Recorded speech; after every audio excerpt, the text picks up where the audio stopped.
और आइए अब शुरू करते हैं आपका पसंदीदा न्यूज शो जिसका नाम है prime eight 4। Prime time news element की ऑप्टिमम डोज आपको दूसरे चैनलों से बहुत पहले मिल जाती है। आज क्या है खास प्राइम एट 4 में वो बता दूं आपको।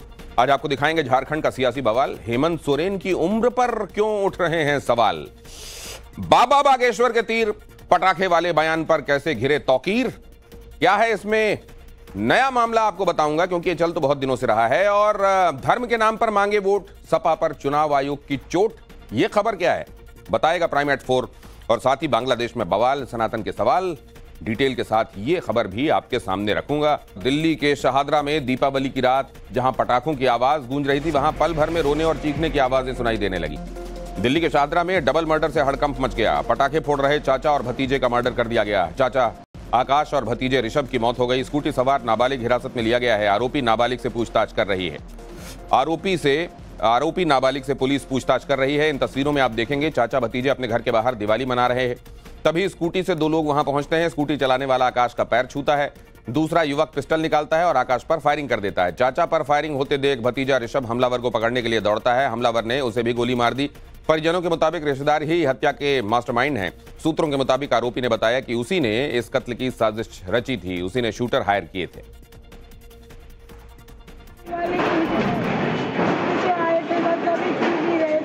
जी वो चक्कर लगाया जा रहा था शाम से ही। इन लड़कों को लेके कभी इधर का दरवाजा बजा रहा था, कभी इधर। कौन लोग थे वो जो बजा रहे थे दरवाजा और जो घूम रहे थे? मैं नहीं जानती बेटा, मैं तो लफ्ज़ों को जानती हूँ जी। और वो दूसरे लड़का कौन सा मैं नहीं जानती उसे जी। और उसके घर वालों को जानते हैं। उसका जीजा रहता है यहाँ पे जी। वो भी कहता था मारो।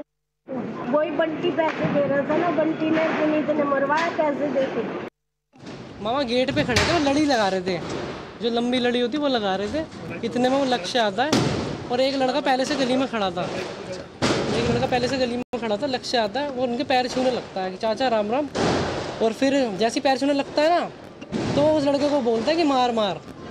फिर वो लड़का आता है, वो लड़का भगता हुआ आता है और यहाँ से मामा जैसे अंदर जाते हैं तो उन पर फायरिंग करता है 2 बार। वहीं पे क्रिश की भी फायरिंग होती है। इतना ऋषभ तो बस नीचे बैठा रहा था, रिकॉर्डिंग में भी अगर आपको कभी मिलेगी, नीचे बैठा है, नीचे पटाखे जला रहा, उसे लगा पटाखे जल रहे, उसे पता नहीं चला। फिर वो लड़का यहाँ से यहाँ इसके घर की तरफ भागने लगा। फिर जैसे ही वो स्कूटी पे बिठाया लक्ष्य ने उसे, और ये धमकी पहले से ही देते हैं, हम बात भी नहीं करते इनसे। और दिल्ली में डबल मर्डर मामले में एक बड़ा खुलासा हुआ है। 70,000 रुपए के चलते यह डबल मर्डर अंजाम दिया गया। 70,000 के लेन देन की वजह से हत्या हुई। पुलिस बता रही है नाबालिग को मृतक आकाश से लेने थे 70,000 रुपए और 70,000 रुपए के चक्कर में हत्या की गई। मोटिव तो इनकी आपसी रंजिश थी, जो हमको पता चला है। आपसी रंजिश में ये था कि बेसिकली इसने आकाश ने इसको कुछ पैसे देने थे, जो हमारा सीसीएल है उसको कुछ पैसे देने थे और वो पैसे ना देने को लेकर अनबन हुई। इसने उसके फोन उठाने छोड़ दिया आकाश को, जिसकी वजह से ये बहुत गुस्से में था, इसको पैसे की जरूरत थी। उसी के चलते इसने ये प्लानिंग करके इस वारदात को अंजाम कराया। वारदात को अंजाम क्यों दिया गया, घटनास्थल से हमारे संवाददाता मोहित ने भी आपके लिए ये अपडेट्स संजोए। ये वही जगह है जहाँ पे आकाश अपने भतीजे के साथ मौजूद था। इसी जगह पर वो पटाखे जला रहे थे। सीसीटीवी कैमरास के अंदर पूरी फुटेज रिकॉर्ड हुई है। उसमें दिख रहा है कि आकाश पीला कुर्ता पहन के अपने भतीजे के साथ यहाँ पे मौजूद थे। उसी दौरान स्कूटी पे 2 लोग आते हैं, यहाँ पर रुकते हैं और आकाश से पहले राम राम करते हैं। फिर दूसरा शख्स कहता है कि यही वो शख्स है और उसी दौरान गोली मारकर यहाँ से भागने की कोशिश करते हैं। जो ऋषभ, जो आकाश का भतीजा है, वो इस तरफ भागने की कोशिश करता है, हमलावर को पकड़ने की कोशिश करता है तो हमलावर उसको भी गोली मार देते हैं। जिस दौरान आकाश को गोली मारी गई, आकाश अपने घर के अंदर भागे थे और घर के अंदर एक छोटा बच्चा जो 10 साल का बताया जा रहा है उसको भी गोली लगी है, जिसकी हालत अभी गंभीर बताई जा रही है। फिलहाल पुलिस ने मुकदमा दर्ज किया है। सीसीटीवी फुटेज के आधार पर हमलावरों की पहचान की गई है। एक हमलावर नाबालिग है जिसको गिरफ्तार किया, जिसको अभी फिलहाल हिरासत में लिया गया है। वो स्कूटी चला रहा था और परिवार का कहना है कि जो हमलावर थे वो उनके जानकार थे, उनसे कोई पुरानी रंजिश थी, जिसके चलते पूरी वारदात को अंजाम दिया गया है। और दिल्ली में कानून व्यवस्था को लेकर आम आदमी पार्टी का भारतीय जनता पार्टी पर हमला। दिल्ली के मंत्री सौरभ भारद्वाज ने कहा केंद्र सरकार को जवाब देना होगा, केंद्र ने दिल्ली की कानून व्यवस्था को लचर कर दिया है, कहा है सौरभ भारद्वाज। आज दिल्ली के अंदर ये हालात कैसे हो गए, इसका जवाब भारतीय जनता पार्टी की केंद्र सरकार को देना चाहिए। ये बिना सरकार के आशीर्वाद के, बिना सरकार के जानबूझ के किए गए ढीले ढाले कानून व्यवस्था के नहीं हो सकता, ये संभव नहीं है। केंद्र सरकार ने दिल्ली की कानून व्यवस्था को इस तरह से लचर कर दिया है कि इस तरीके के बड़े बड़े गैंग्स जिनके सरगना जेलों में बंद हैं,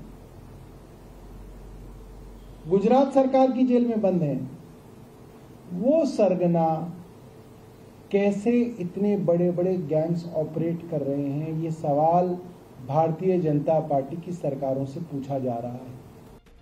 और इस बीच पटाखों पर सवाल उठाने वाले अभिनेता राजपाल यादव का बयान सामने आया। अभिनेता राजपाल यादव ने माफी मांग ली। पटाखे वाले बयान पर अभिनेता ने माफी मांगी। राजपाल ने हाथ जोड़ते हुए माफी मांगकर वीडियो जारी किया है। नमस्कार साथियों, दीपावली की ढेर सारी शुभकामनाएं। अभी 2 दिन पहले मेरे सोशल मीडिया से एक वीडियो डाला गया था जिसको मैंने तुरंत ही हटवा दिया था। इस वीडियो से देश दुनिया में जिस किसी की भी भावना आहत हुई है तो मैं हृदय से क्षमा प्रार्थी हूं और दीपावली की खूब अच्छे से खुशियां मनाएं और अच्छे से रहें, स्वस्थ रहें, व्यस्त रहें। जय हिंद, जय भारत। उम्र के विवाद में घिरे झारखंड के सीएम हेमंत सोरेन। अब यह खबर देखिए, बीजेपी ने हेमंत सोरेन के बरहेट सीट पर नामांकन को रद्द करने की मांग की। बीजेपी ने आरोप लगाया हेमंत सोरेन ने 2019 में 42 वर्ष बताया था उम्र और 2024 में इसे 49 बताया है। यह कैसे हो सकता है? 5 साल में 7 साल कैसे बड़े हो गए हेमंत सोरेन? झारखंड मुक्ति मोर्चा ने आरोपों का खंडन किया है। कि झूठ और फरेब की बुनियाद पर यह जो सरकार 5 वर्षों तक लगातार भ्रष्टाचार करती रही, अब ये झूठ और फरेब का खेल तो चुनाव के समय भी चालू है। माननीय मुख्यमंत्री जी ने 2024 में अपने नॉमिनेशन के दौरान जो एफिडेविट दिया है और जो उनके पहले के एफिडेविट है उसमें भारी कॉन्ट्राडिक्शन है।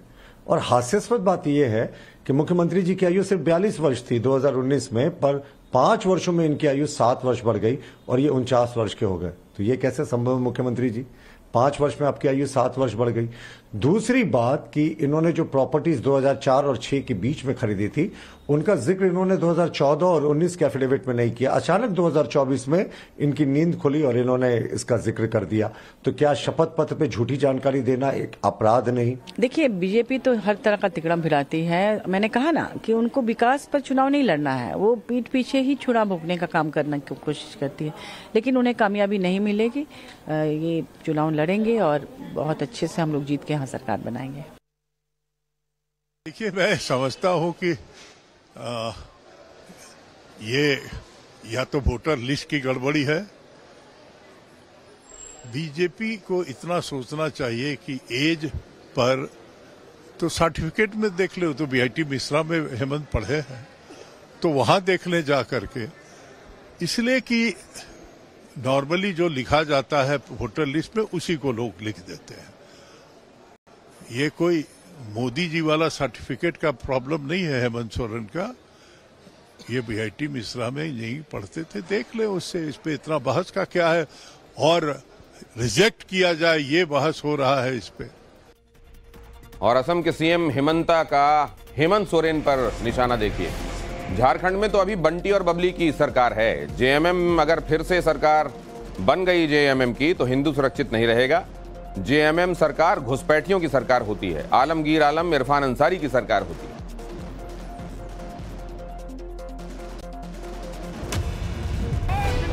असम के सीएम हिमंता बिस्वा शर्मा ने झारखंड के सीएम हेमंत सोरेन पर बड़ा हमला किया। हिमंता ने झारखंड की सोरेन सरकार को बंटी बबली की सरकार करार दिया। इतना ही नहीं, हिमंता बिस्वा शर्मा ने दावा किया कि अगर झारखंड में फिर से जेएमएम सरकार आई तो यहाँ पर हिंदू असुरक्षित हो जाएंगे।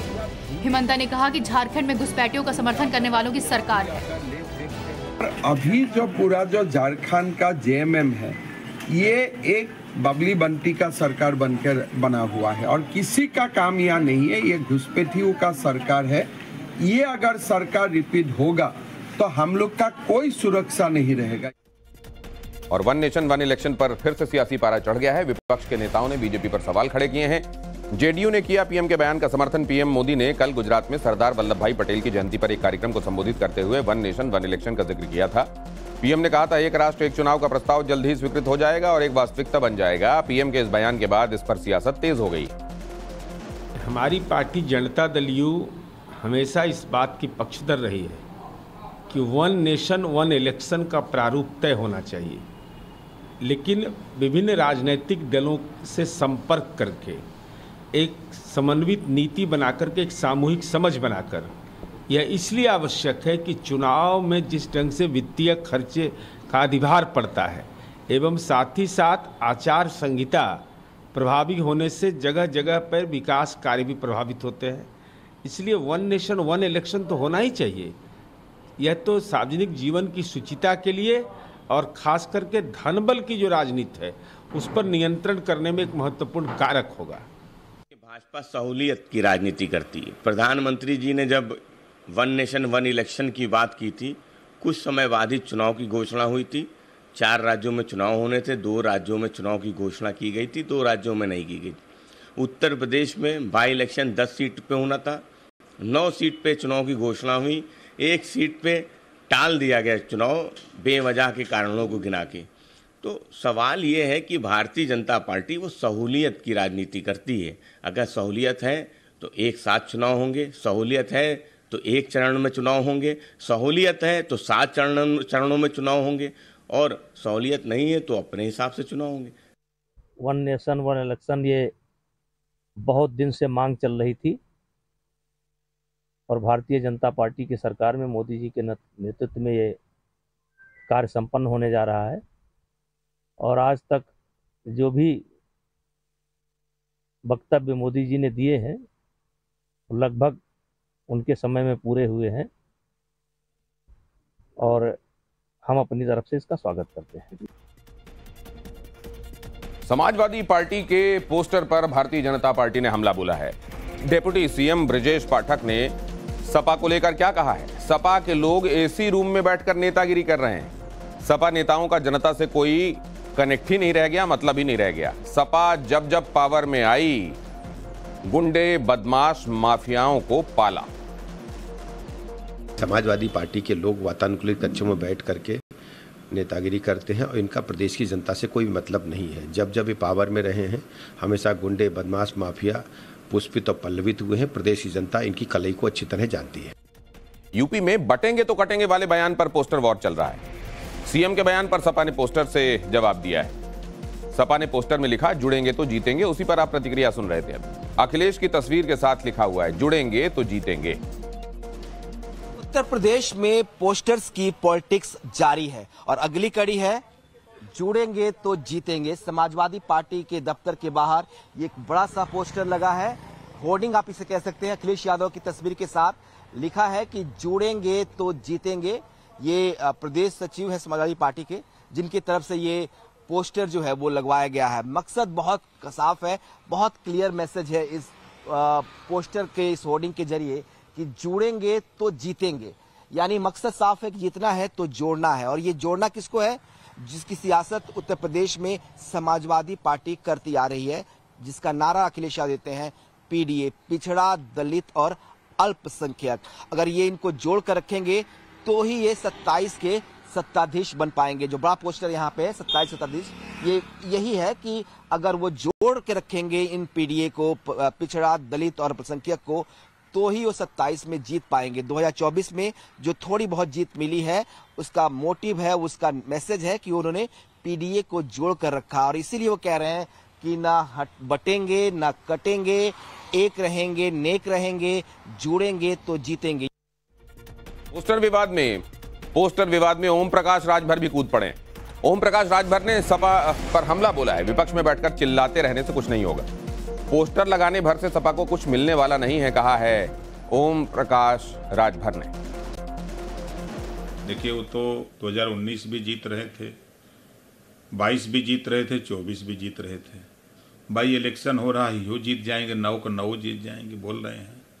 हम उनके साथ थे तो 400 जीत रहे थे वो भी। वो तो हम खड़े हो गए थे कि नैया पार हो गई, 125 तक चले गए। ये आप विपक्ष में बैठ करके चिल्लाएं, पोस्टर लगावें, पूरा लखनऊ में लगावें, चाहे सैफई में लगावें, चाहे इटावा कन्नौज, चाहे जहां, इसके अलावा कुछ करना नहीं है। अब जब आपने सबको धोखा दिया तो विश्वास कैसे आप पर कोई करेगा? इस नाते कुछ मिलना नहीं है। आपने सबको धोखा दिया तो कैसे आपको कुछ मिलेगा? सीएम योगी के बयान पर यूपी से लेकर दिल्ली तक सियासत गरमाई हुई। कांग्रेस नेता राशिद अलवी ने कहा, योगी की ऐसी भाषा शोभा नहीं देती। मुख्यमंत्री को शायद ये एहसास नहीं है कि वो उत्तर प्रदेश जैसे प्रदेश के मुख्यमंत्री हैं। क्या ये जबान, ये लैंग्वेज उन्हें शोभा देती है? क्या एक मुख्यमंत्री ये बोलेगा कि कोई दुर्योधन है, कोई दुशासन है, कोई रावण है, उसका हशर ऐसा होगा? और अगर दूसरे लोग आपके बारे में बोले तो आपको क्या एहसास होगा? आप मुख्यमंत्री हैं, राजनीतिक लड़ाई लड़िए, आप राजनीतिक जबान बोलिए, आप वो भाषा बोलिए जो मर्यादित हो। चाहे वो अखिलेश यादव हो, चाहे राहुल गांधी हो, उनकी इज्जत कीजिए, क्रिटिसाइज कीजिए, कोई मना नहीं करता है। लेकिन जो भाषा योगी जी बोलते हैं वो मर्यादित नहीं होती। और भारत चीन के बीच आप जानते हैं एक समय तनाव अपने चरम पर पहुंच गया था। अब क्रमशः इसमें कमी आ रही है। कल यहां तक कि चीन और भारत के सैनिकों ने एक दूसरे को दीपावली पर मिठाई भी खिलाई। एलएसी में चल क्या रहा है? एलएसी पर सफल डिसएंगेजमेंट और टेम्परेरी इंफ्रास्ट्रक्चर हटाने के बाद डेमचौक में भारतीय जवानों ने पेट्रोलिंग का काम शुरू कर दिया है। भारतीय सेना डेमचौक से चारिंग निलंग नाला तक पेट्रोलिंग कर रही है। दक्षिणी डेमचौक के एरिया में भारतीय पेट्रोलिंग शुरू हो गई है। पेट्रोलिंग में जवानों को चीनी इंफ्रास्ट्रक्चर भी हटे हुए नजर आए हैं। फिलहाल चीन तय समझौते का पालन करता हुआ दिखाई दे रहा है। चार्डिंग निलंग नाला पॉइंट 50 से 51 तक पेट्रोलिंग हो रही है। पॉइंट 50-51 तक 2020 से ही पेट्रोलिंग बंद थी। डेमचौक और दूसरे एरिया में पेट्रोलिंग एक तरीके से भारत की बड़ी जीत है। हरियाणा के फरीदाबाद से बड़ी खबर है। डर की वजह से पलायन को हैं मजबूर हिंदू परिवार। घर के बाहर मकान बिकाऊ हैं के पोस्टर लगाए गए। विशेष समुदाय के लोगों की वजह से ऐसा हो रहा है। बताया जा रहा है कि लोग खौफ में हैं। दीपावली पर पटाखे चलाने को लेकर हमले का आरोप है। हिंदू परिवार ने मारपीट और तोड़फोड़ का आरोप लगाया। पीड़ित परिवार ने बेटी से छेड़छाड़ का भी आरोप लगाया। फरीदाबाद के सुभाष कॉलोनी का मामला है। मेरे पटाखे चलाने में अपना त्योहार नहीं चला सकते, त्योहार मना नहीं सकते, एक भजन नहीं गवा सकते। क्या करें, मर जाए क्या नहीं इनके आतंक से। इन पे पत्थर मतलब कश्मीर बना दिया, बिना बात पत्थर मेरे गेट तोड़ के अंदर आ रहे। मेरी बच्ची की इज्जत लूट रहे। बताओ, हमारे बूढ़े पति को मार रहे, हमारे बेटन को मार रहे। कोई गलती नहीं थी सर हमारी, बिल्कुल भी। सर मेरे बच्चा ने पटाखा चलाया, बस कुछ ना कहना चाह रही, बस बहुत दुखी हूँ मैं। तो यहाँ से घर में से निकल के एक मुसलमान समुदाय के लोगों ने एक साथ धावा बोल दिया, गाली गलौज दिया, मेरा गेट तोड़ दिया, मेरे बच्चों पर चढ़ गए। मैं बताऊँ, मेरी लड़की की बेइज्जती करने लगे। मैं बताऊँ, हमको अपनी जान मान का खतरा है, हमको धमकियाँ आ रही हैं, हम इससे ज्यादा कुछ नहीं बोल सकते। बहुत ज्यादा धमकियाँ आ रही हैं। और अशोक गहलोत का बयान सामने आया है। अशोक गहलोत ने कहा, कांग्रेस के पक्ष में माहौल लगातार बना हुआ है। आम लोगों के भीतर सरकार विरोधी माहौल है। कांग्रेस और गठबंधन बहुमत से सरकार बना लेंगे। कांग्रेस के पक्ष में माहौल लगातार बना हुआ है पहले से ही। और अभी मैं गया था महाराष्ट्र, तो मैंने देखा कि आम लोगों के अंदर सरकार विरोधी माहौल है। और प्रियंका चतुर्वेदी ने महायुति पर हमला बोला है। प्रियंका ने कहा कि महायुति नहीं है, यह महाझूठा गठबंधन है। तीनों आपस में लड़ रहे हैं। महायुति ने महाराष्ट्र को लूट लिया है। महाराष्ट्र में निर्णायक निर्णय आएगा। महाविकास आघाड़ी जीतेगी। 70,000 करोड़ का आरोप खुद प्रधानमंत्री नरेंद्र मोदी जी लगाते थे। आज उनके साथ सत्ता में डिप्यूटी चीफ मिनिस्टर बनकर बैठे हैं। आज जो कहते थे कि हर तरीके से ये लोग एक साथ मिलकर महाराष्ट्र का विकास करेंगे, उन्होंने विकास तो सिर्फ अपना किया है। आज वो महाझूठी गठबंधन में सामने जो आमने सामने हो रहे हैं, 10 से ज़्यादा ऐसी सीट्स हैं जहां पर शिवसेना, शिंदे सेना ने अपने लोगों को लगाया है, बीजेपी ने अपने लोगों को लगाया है, अजीत पवार ने अपने लोगों को लगाया है। कोई तीनों में तालमेल नहीं है। और मैं फिर से कहूंगी कि ये महायुति नहीं है, महाझूठी है, जिन्होंने सिर्फ महाराष्ट्र को महा लूटा है और महाभ्रष्टाचार फैलाया है। इनको अब जनता ही जवाब देगी। हम तो सुप्रीम कोर्ट का इंतजार करते रह गए कि किसी तरीके का निर्णय आएगा, पर अब जो निर्णय आएगा निर्णायक निर्णय आएगा, जनता की अदालत से आएगा और महाविकास अघाड़ी को वो विजयी बनाएंगे। यूसीसी पर जन सुराज के चीफ प्रशांत किशोर क्या कहते हैं? यूसीसी कानून को लागू करना आसान नहीं है। पीके कह रहे हैं कि पहले सबको भरोसे में लेना होगा। कल प्रधानमंत्री मोदी ने राष्ट्रीय एकता और समान नागरिक संहिता को लेकर बयान दिया था। इस दौरान पीएम मोदी ने विपक्ष पर निशाना साधा था। उन्होंने अपने विरोधियों की आलोचना करते हुए कहा कि लोगों को शहरी नक्सलियों के नए मॉडल से सतर्क रहने की आवश्यकता है, जिनका एकमात्र एजेंडा अराजकता फैलाना और देश को अस्थिर करना है। जन सुराज पार्टी के प्रमुख प्रशांत किशोर ने यूनिफॉर्म सिविल कोड पर बड़ा बयान दिया। गया में प्रशांत किशोर ने कहा कि जब तक देश की 20% मुस्लिम आबादी को भरोसे में नहीं लिया जाता तब तक लागू नहीं किया जा सकता। प्रशांत किशोर ने कहा कि अगर बिना भरोसे में लिए ये कानून लाया गया तो उसी तरह से विरोध प्रदर्शन हो सकता है जैसे सीए और एनआरसी के खिलाफ पूरे देश में हुआ था। यूनिफॉर्म सिविल कोड लागू होना चाहिए या नहीं, ये इतना बड़ा मुद्दा रहा है। तो सरकार चाहे जिस किसी की भी हो, कानून आप जो भी बनाते हैं, उस कानून से जो लोग इफेक्ट हो रहे हैं, जब तक आप उनको विश्वास में नहीं लीजिएगा तब तक आप उस कानून को लागू नहीं करा पाएंगे। महाराष्ट्र चुनाव में समाजवादी पार्टी के उम्मीदवार अबू आजमी की मुश्किलें बढ़ सकती हैं। बीजेपी नेता किरीट सोमैया की शिकायत पर चुनाव आयोग ने जांच के आदेश दे दिए हैं। चुनाव आयोग ने महाराष्ट्र चुनाव आयोग से मामले पर रिपोर्ट मांगी है। किरीट सोमैया ने प्रचार के दौरान भड़काऊ बयान देने का आरोप उन पर लगाया है। अबू आजमी ने मालेगांव के दुलिया में मुस्लिम वोटर्स के बीच में बयान दिया था। किरीट सोमैया का आरोप है कि समुदाय विशेष से अबू आजमी धर्म के नाम पर वोट मांग रहे हैं। अबू आजमी का यह बयान चुनाव में कट्टरता और धर्म के नाम पर वोट मांगे जाने के तरीकों को बढ़ावा दे रहा है।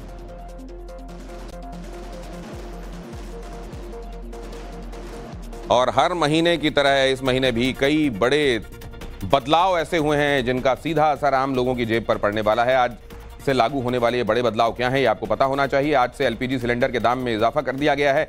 19 किलो वाले कॉमर्शियल एलपीजी सिलेंडर के दाम आज से 62 रुपए तक हो गए हैं। दूसरा बदलाव क्रेडिट कार्ड पर किया गया है। इसके नियम अब बदल गए हैं। एसबीआई क्रेडिट कार्ड पर हर महीने 3.75 की दर से चार्ज के साथ साथ 50,000 रुपए से ज्यादा के पेमेंट पर 1% एक्स्ट्रा चार्ज करेगा अब। और तीसरा, ट्रेन के टिकट को लेकर बड़ा बदलाव है। एडवांस रिजर्वेशन पीरियड अब 120 दिनों से घटाकर 60 दिन कर दिया गया है। बदलाव का मकसद रेल यात्रियों की सुविधा को बनाए रखना बताया जा रहा है।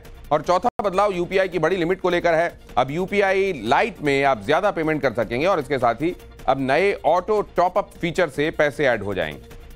पांचवा बदलाव यह है कि इस महीने 13 दिन बैंकों में कामकाज होंगे। 13 दिन बैंकों की छुट्टियां रहेंगी।